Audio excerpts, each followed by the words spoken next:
নবীজি আমাকে দেখুক, আমার জন্য আল্লাহর কাছে একটু অন্তত পক্ষে সুপারিশ করুক, শাফায়াত করুক, কারণ তার শাফায়াত ব্যতিরেকে তো জান্নাত যাওয়া যাবে না। ওই সময় নবীজির কাছে যেতে চাইছি, আর উনি দূর থেকে দেখে বলছেন সুকান সুকান সুকান, হটো হটো হটো। আল্লাহ বলছে ওয়ামতাজুল ইয়াউমা আইয়ুহাল, নবীজি বলছেন সুকান সুকান। কার কাছে যাবেন এবার? কেন ওই দিনটা আজকের আমরা স্মরণ করতে পারছি না ভাই?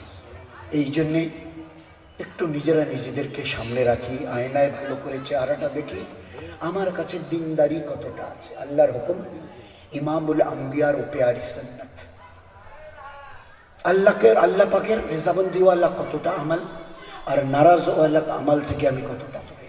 যে আমলে আল্লাহ রাজি হয় তার সঙ্গে কতটা, যে আমলে আল্লাহ নারাজ হন তার থেকে দূরে কতটা। সুন্নত এবং গায়ের সুন্নতের সঙ্গে কতটা আমাদের সম্পর্ক।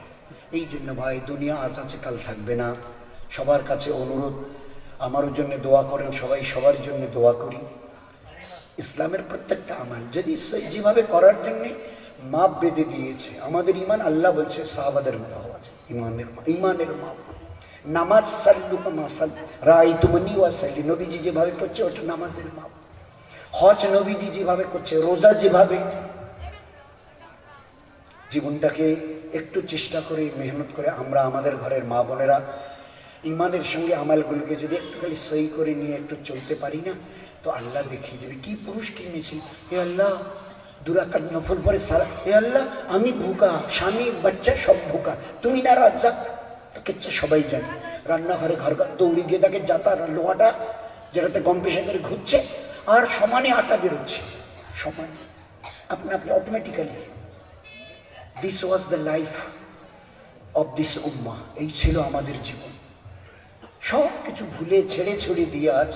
এই জন্য ভাই, সবাই সবার জন্য দোয়া করি। পিছনের জীবনের কথা একবার স্মরণ করি। ইমামুল আম্বিয়া কোথায় ছিলেন, লাখো সাহাবা কোথায় ছিলেন, তাদের পুরুষ মেয়ে ছেলে বাচ্চা বাচ্চিরা কোথায় ছিলেন, তাবিন তাবাইনরা কোথায় ছিলেন, একবার যদি ইয়াদ করে পিছনে যেভাবে খেলোয়াড়রা বল বসিয়ে আগে পিছনে, বলটাকে মারতে হবে দূরে কিন্তু পিছনে। ক্রিকেট খেলবার জন্য এবারে যখন বলটা মারতে যায় তো পিছিয়ে আগে, তারপরে বলটা ছোড়ে। যিনি ব্যাটটা ধরে থাকেন তিনিও একটু পিছিয়ে গিয়ে এবারে তারপরে যখন আসতে এগিয়ে গিয়ে আমরাও একটু সাহাবাদের দিকে একটু পিছুই, তাবাইনদের দিকে পিছুই, তারপরে দৌড় লাগাই। আল্লাহ দেখিয়ে দেবে যে তোমাদের ইজ্জত দুনিয়াতে কত, তোমাদের উপরে আমার রহমত আর বরকত কত, তোমাদের উপরে আমার হেফাজত কতটা। চেষ্টা করবো ইনশাআল্লাহ ভাই। কারা কারা চেষ্টা করবো? কারণ দুনিয়া ছেড়ে যেতে হবে। আল্লাহ একটাই হায়াত দিয়েছে, এরপরে একবার এই নিঃশ্বাস বন্ধ, চোখের পাতায় নিঃশ্বাস একবার বন্ধ হলে আর কিছু করার থাকবে না। যা কিছু করার আজকের দুনিয়ায় যতক্ষণ শ্বাস আছে করি, এপারেও মজা, ওপারে 2 হাতের লাড্ডু আল্লাহ দিয়ে ধরিয়ে দেবে। আর যদি একটু হেলা ফেলা করি তো এখানে পস্তাতে হবে, আর মরণের পরে ওপারে গিয়ে এই চোখ দিয়ে রক্তের কান্না কাঁদতে কাঁদতে নদী বইয়ে দিয়ে জাহান্নামে যেতে হবে। আল্লাহ যেন আমাদের হেফাজত করে। চেষ্টা করবো ইনশাআল্লাহ। আল্লাহ আমাদের তৌফিক দিন। আসসালামু আলাইকুম ওয়া রাহমাতুল্লাহি ওয়া বারাকাতুহু।